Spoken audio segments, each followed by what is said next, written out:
Gloucestershire's chances of reaching the knockout stage of the one-day cup took a severe blow as they lost to in-form rivals Leicestershire in Bristol by 4 wickets, with 4 overs not used by the visitors.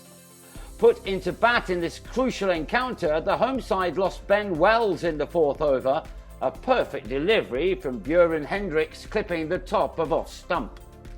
It was easy to see why Leicestershire had inserted their hosts, and Marcus Harris and Ben Charlesworth had to have their wits about them as they battled hard against the new ball. To their credit, both batsmen punished anything loose from the visiting attack, and both would have been pleased to see the scoreboard read 44 for 1 after 10 overs of hard grind. With that done, they could now ease into their games and both continued to impress. Together, they added 74 runs for the 2nd wicket. The partnership was ended when Charlesworth, having worked so hard, missed a looping full toss and was bowled for 31 by Lewis Kimber. Harris reached his 50 off 47 balls and then lost James Bracey for 4 at the other end, Kimber again using flight and dip to good effect as he struck the stumps again.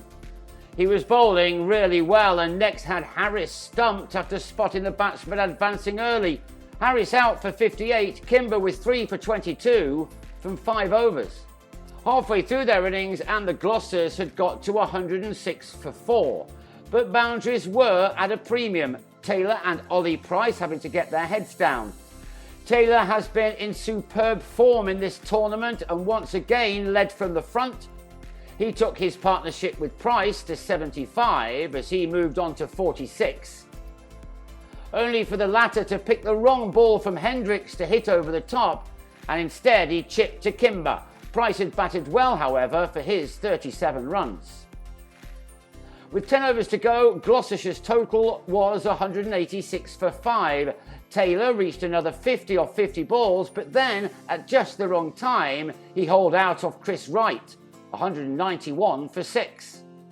That became 199 for 7, Kimber with a return catch to finish with figures of 4 for 61 from 9 overs.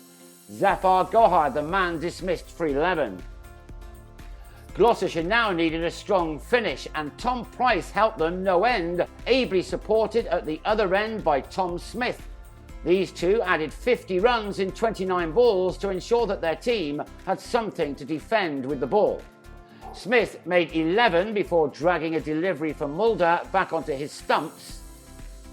But Price continued to find the rope in the last over, his 45 runs giving his side momentum going into the break.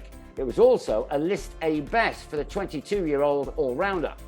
He was out the penultimate ball and was a little unlucky to find the fielder, but his 45 had occupied only 29 deliveries, and thanks to his efforts, the hosts were able to post a total of 262 for 9 from their 50 overs.